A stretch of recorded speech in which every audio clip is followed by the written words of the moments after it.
Hello mes amis, bienvenue sur cette nouvelle vidéo où on va parler d'un sujet que beaucoup de gens entre nous connaissent, l'ambition.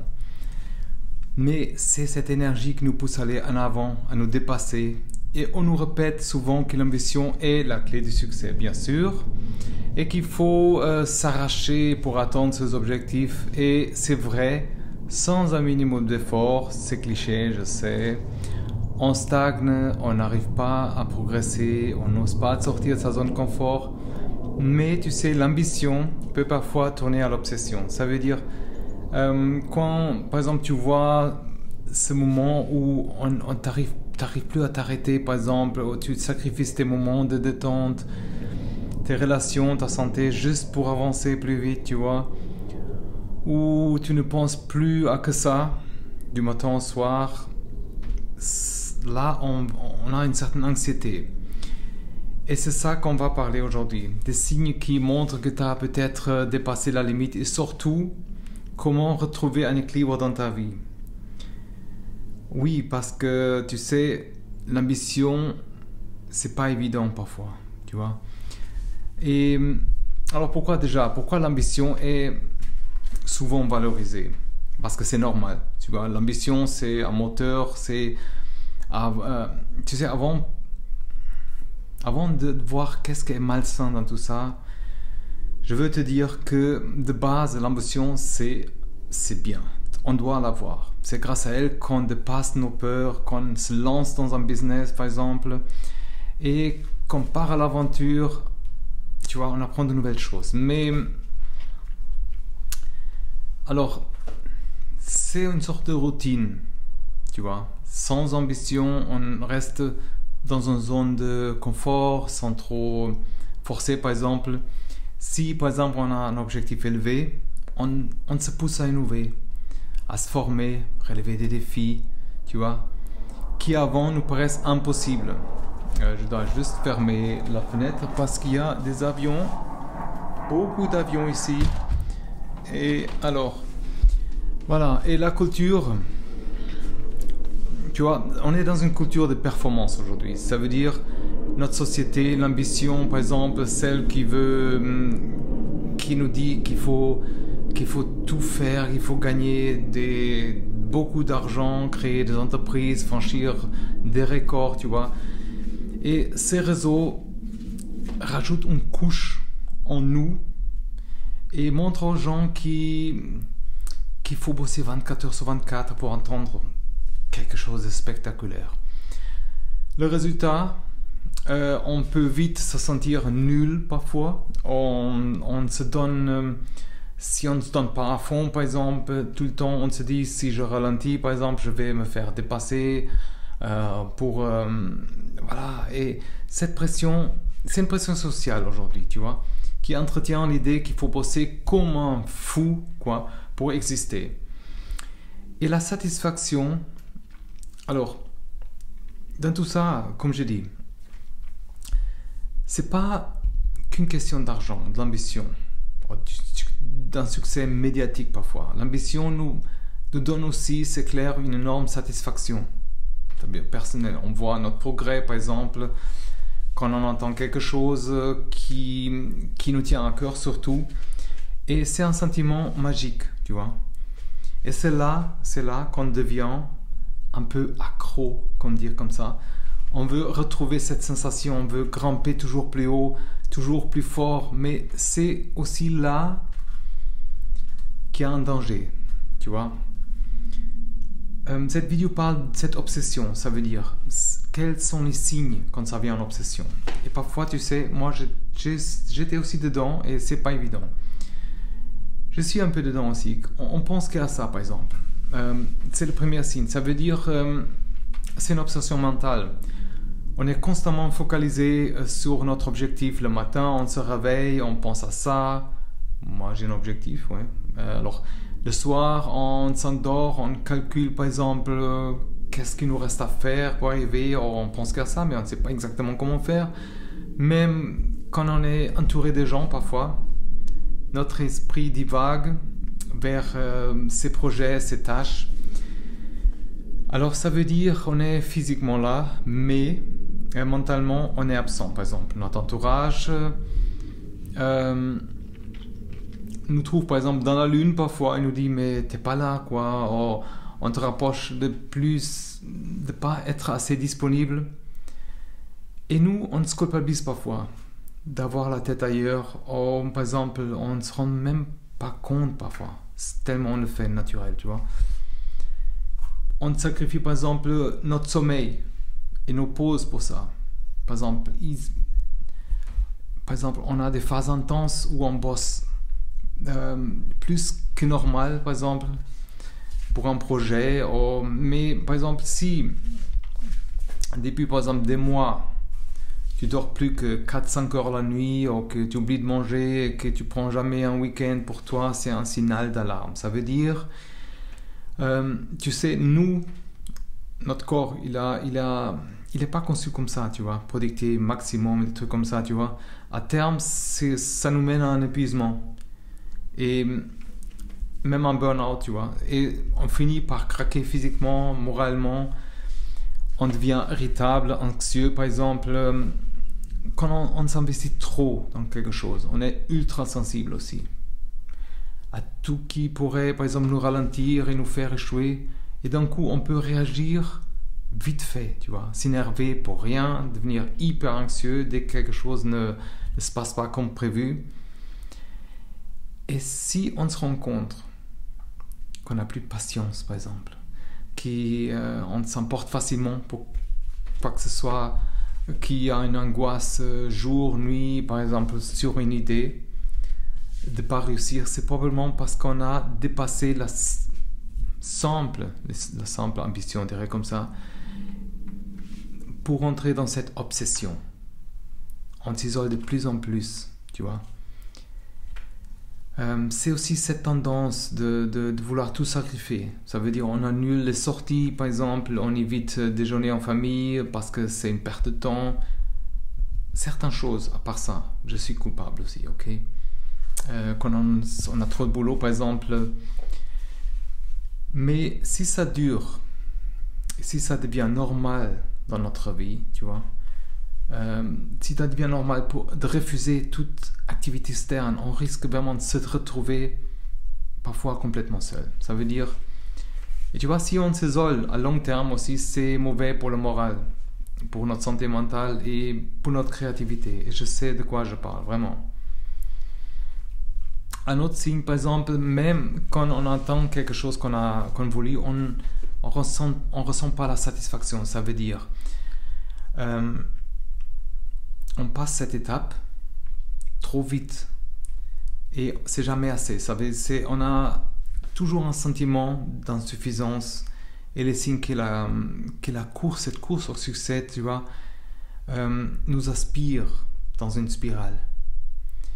Et si on aurait une ambition saine, ça veut dire chaque avancée, même petite, on peut apprécier, tu vois. Et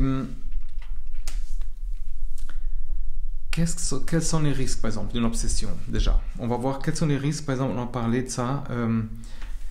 Alors, bosser trop longtemps et trop intense, on sait, ça finit pour nous épuiser physiquement, mentalement. Notre système, c'est prouvé, notre système immunitaire, par exemple, affaibli. On peut attraper des maladies plus facilement. On est fatigué tout le temps. Et même, on peut faire un burn-out, tu vois. Et tu sais, on a aussi cette difficulté à se concentrer parfois. On a certains trous de mémoire. On est irrité parfois. C'est pas l'âge forcément, tu vois. Et au final, on est moins efficace. Et si on s'isole trop aussi, on est tout le temps stressé, irritable, et ça veut dire nos relations avec nos proches et avec les gens, ça va se dégrader. On a la perte de sens et de mal-être, par exemple, à force de ne plus voir notre objectif. On perd de vue complètement. Pourquoi on a commencé le projet, tu vois? Je ne sais pas si c'est clair, tu vois. Ça veut dire, est-ce que notre objectif c'était pour avoir plus de liberté, plus de temps, plus d'argent, tu vois? on finit par se sentir enfermé dans sa propre ambition. On se demande à quoi est-ce que ça sert, tu vois. Si ta vie est devenue un enchaînement de tâches sans joie, peut-être que tu es passé à côté de cette dimension qui est importante. Ça veut dire ton bien-être, par exemple, ta réalisation profonde, par exemple. Comment est-ce que, après tout ça, comment est-ce qu'on peut retrouver l'équilibre sans perdre la motivation? Il ne faut pas négliger une chose pour l'autre, tu vois. Alors, tu fais déjà... Pose-toi des questions sur ta situation, maintenant. Qu'est-ce qui se passe actuellement? Prends par exemple un temps, une soirée, un week-end, juste pour réfléchir. Combien d'heures par semaine est-ce que je consacre à mon... Par exemple, à mon projet, mon travail, cette ambition? Comment est ma santé physique? Par exemple, sommeil, alimentation, énergie. Niveau de stress ou anxiété, par exemple. Quand est-ce que j'ai vu mes amis ou ma famille pour la dernière fois? Pour la dernière fois, tu vois. Ou est-ce que je prends encore du plaisir dans ce que je fais? Ça, c'est parfois fou. On ne se pose pas la question, tu vois. Et c'est douloureux parfois de se rendre compte qu'on a dépassé, par exemple, certaines limites. Mais c'est vraiment important pour notre changement. Ça veut dire, tu peux définir des limites claires, par exemple.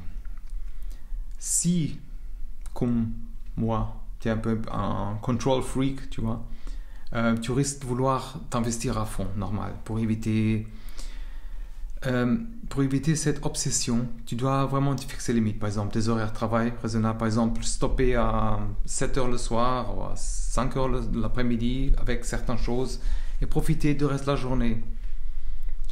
Et comme moi je le fais maintenant, il y a des jours off où tout est interdit de bosser, le dimanche ou le samedi ou un autre jour, la semaine par exemple, en une partie, et des pauses régulières dans la journée aussi, tu vois. Et il faut être juste conscient, ces limites ne sont pas là pour nous freiner, mais pour nous protéger à long terme et maintenir cette productivité qu'on a besoin, tu vois, cette énergie qu'on a besoin. Et ça peut paraître bête parfois, tu vois, mais dans ce monde où tout est connecté, tu vois, c'est vraiment important de se déconnecter. Voilà. Ça veut dire étendre les notifications, les emails, tout ce qui est professionnel à partir de 5h, c'est fini, par exemple. Regarde pas le téléphone professionnel. Crée vraiment un rituel de fin de journée où tu passes en mode personnel. Ok? En principe, au début, c'est pas évident, tu vois, mais tu vois la différence avec le sommeil, par exemple, avec l'humeur, la créativité. Pratique possible la gratitude, célèbre les petites victoires. Si tu es dans un excès d'ambition aussi, tu as peut-être perdu le plaisir de fêter, par exemple, les réussites. Tu vois? Même si on n'a pas encore atteint, parce que moi je suis aussi dedans, tu vois, certaines étapes, il faut quand même déjà être content. Tu vois, la gratitude, c'est vraiment une manière puissante, tu vois, pour se concentrer au positif. Ça peut être aussi avoir un journal, comme je l'ai fait, où on note 3 choses chaque soir qui sont bien passées, quelque chose qu'on fait plaisir. Ou par exemple, sortir chaque fois.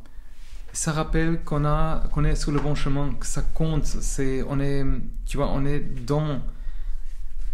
dans le bon chemin. Et moi, je le fais aussi, c'est faire appel à un coach, un psy, tu vois. On a du mal à prendre du recul du seul. Crois-moi, c'est pas la honte de demander, par exemple, d'être accompagné, ça veut dire. Un coach ou un psy, ça nous aide à organiser nos objectifs, notre vie personnelle, même des blocages qu'on a, et éviter ce sens d'obsession, tu vois, qui nous épuise vraiment. Crois-moi, c'est épuisant. Et si tu as aussi quelqu'un extérieur, ça cet regard extérieur, ça évite de se disperser. Il te voit différemment, tu vois. Il te donne des conseils que tu vois pas. Alors, si on arrive à se gérer, quand on arrête de bosser 15 heures par jour et on intègre ces moments de détente, on gagne en clarté d'esprit, tu vois. On prend les meilleures décisions, par exemple, on est plus créatif déjà, on gaspille moins d'énergie et tu sais, comme je disais dans notre vidéo, si on travaille parfois moins, on a de meilleurs résultats parce qu'on est plus présent, tu vois. On se concentre plus sur qu'est-ce qu'on fait. On a des relations qui sont plus épanouies, par exemple. On retrouve du temps pour nos proches, pour notre vie sociale, amoureuse, familiale, tu vois. Et ça, c'est important. On partage aussi des moments plus facilement, de qualité. Et ça nous donne aussi plus de soutien. Ça veut dire on se sent plus aimé, soutenu. Et honnêtement, c'est là la réussite. Pouvoir dire, j'ai des projets qui marchent et je profite de ma vie, tu vois, des proches, l'autre, sans un autre sentiment, c'est rarement, tu vois. Ça veut dire moins de stress, plus de sommeil, ok, et on a plus de loisirs, on va sentir une vraie transformation dans notre niveau d'énergie, notre morale. Et crois-moi, quand on est en forme, c'est plus facile à avoir un projet, quelque chose, tu vois. Et le piège, c'est parfois on se dit oui, mais je vais perdre du temps. Mais tu sais, tu investis dans ta longévité. Ça veut dire, tu vois, c'est pas bien d'avoir par exemple un succès si après tu as un burn-out. Tu vois, si tu prends un peu de recul, par exemple, tu peux redécouvrir par exemple pourquoi tu as cette ambition. C'était quoi ton rêve initial? On ne se pose pas ces questions parfois, mais ça crée de la valeur, tu vois. Si tu veux par exemple partager une passion, si tu veux aider les gens, se sentir libre, quand on sort de cette obsession, on se reconnecte à ses motivations, à ses valeurs. Et c'est ça qui va nourrir cette flamme, de manière saine surtout. Et ça nous rappelle qu'on n'est pas une machine, tu vois, comme on dit, ouais, voilà, super performant, des trucs comme ça, mais on est une personne avec un désir, tu vois. Et je connais vraiment quelqu'un qui bossait jour et nuit, tu vois, pour sa start-up aussi encore. Il dormait très peu, il prenait à peine le temps de manger et aussi isolé socialement. Je sais que c'est des geeks en général, mais voilà. Mais tu sais, il a fait vraiment malaise. Il était à l'hôpital à un moment donné. Et après, il a recommencé petit à petit, tu vois. Il a vraiment, ça a ouvert l'esprit complètement. Il a vraiment changé sa vie complètement. Je ne vais pas entrer en détail, sinon je dis encore un nom, mais voilà. Alors on va récapituler tout ça. L'ambition, c'est important, c'est positif, ok. C'est une manière de se dépasser, d'accomplir les grandes choses. Mais quels sont les signes d'obsession? Quand est-ce que ça tourne à l'obsession? Par exemple, quand on a des pensées constantes sur un projet, première coupable, et on a un manque de sommeil, ça, j'ai dépassé un peu. Irritabilité, un peu, moi, je dis un peu encore. Isolement, je travaille dessus. Incapacité à réjouir des petites victoires, ça va. Ok. Alors, je suis aussi coupable, tu vois. Mais les risques sont un burn-out, tu as des tensions familiales, ça s'améliore aussi. On a une perte de sens global de bien-être aussi. Comment est-ce qu'on peut trouver cet équilibre? Alors, il faut se poser, faire un bilan honnête de notre situation maintenant. Définir les limites claires, par exemple. Apprendre à déconnecter. Célébrer chaque fois qu'on arrive à quelque chose, ok? Entourer des pros, ou des gens qui nous peuvent aider. Et après, on dirait quoi? On devient plus efficace à long terme, les relations sont plus épanouies, une meilleure santé, on arrive à mieux dormir et on a cette passion qui revient, ok? Alors, tu as compris. Il y a une différence subtile parfois entre ambition, qui te pousse par exemple à aller plus loin, et l'obsession qui bouffe ta vie, tu vois. Le but n'est pas renoncer à des rêves, ok, ou de lever le pied totalement de l'accélérateur, mais trouver le juste milieu entre tout qui nous permet de grandir sans s'épuiser. Alors, si cette vidéo, le podcast t'a aidé à voir plus clair, je t'invite à abonner. Chaque semaine, je partage des conseils, des réflexions pour mieux concilier l'ambition, le bien-être, réussite durable. Et si tu veux aussi aller plus loin, j'ai un bulletin que j'envoie tous les semaines avec des outils concrets pour progresser dans nos projets, sans sacrifier la santé, les relations. Et le lien se trouve dans la description. N'hésite pas à liker, à commenter, à partager surtout pour aider à quelqu'un qui peut être aussi dans ce piège parfois. Et dis-moi en commentaire si tu as déjà ressenti que ton ambition, par exemple, allait trop loin. Comment est-ce que tu as géré, tu vois? Alors j'ai hâte de lire les retours, ok? Prends soin de toi. Alors continue quand même à nourrir tes rêves, mais surtout n'oublie pas de vivre pleinement chaque instant, c'est important. Tu vois, notre vie, ça passe vite, ok? Alors à très vite dans une nouvelle vidéo. Bye bye.